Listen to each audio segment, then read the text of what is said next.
All right. So my case study is centered around a logo design. So what is the problem I am solving? So the problem is that Hammer Time Hardware came to me and needed a logo design. So that logo design needs to be appropriate and represent the brand. My role was a one-person design team. It took 2 weeks to make it. Okay, so design process. So first I was brainstorming objects associated with the company, what would be good, what would, put the image in people's minds that was an appropriate object. And also something that was focusing on a single image that could work in a variety of settings, because when it's a logo, it's all over the place. So I eventually settled on a graphic translation, which means that I took an image and then I broke it down into less and less data. So it kind of seemed obvious to do a hammer for hammer time.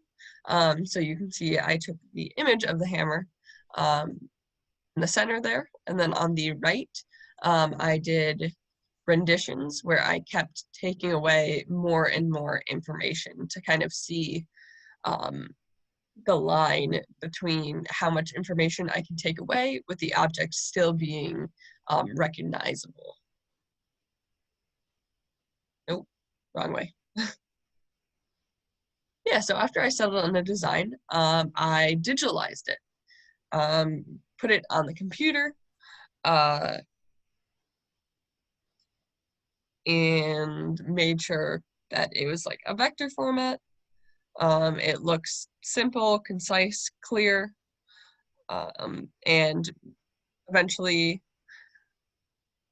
I wanted to make a logo with it and add typography and make it really stand out. So I had several different renditions, as you can see, playing around with the typography, the actual image of the hammer, and different positions with it. And basically, I wanted it to be one color, so it's easy to print on a variety of mediums, a vector format for scaling issues, and it be recognizable and unique. So I eventually settled on this logo here because I thought it was very clear, concise, met all of the goals that I set out. So the next steps, I tried to validate my design, asked for feedback from friends and family, teachers and peers, also asking the company if they were satisfied.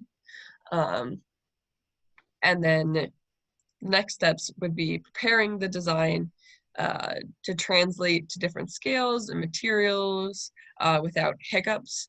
And then also being willing to update the logo, because sometimes, logos fall out of like modern times. So, being able to update the logo as you go.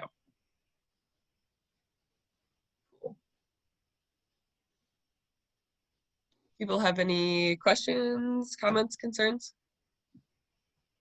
Your presentation was super well done and it really got across all of your process. I would just say that put a lot more of what you said into the actual document. Um, don't like write out paragraphs, but like you could bullet point, like for the digitalize it screen, you could say that it's like a scalable vector graphic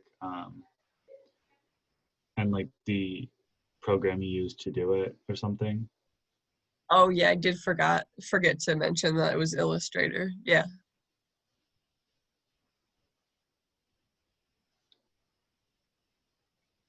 It was very concise though, and everything looked pretty well put together.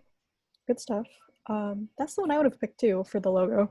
I was wondering which one you actually went with on that first page, and I was like, oh, I picked the right one. Oh, good.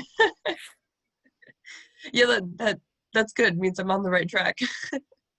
The only other thing I would say is it's like a gray background, and like it's kind of like this medium gray that it like makes the text a little less readable. So I would say if you could change it to white, it would make it easier to read. Gotcha. Yeah. More contrast.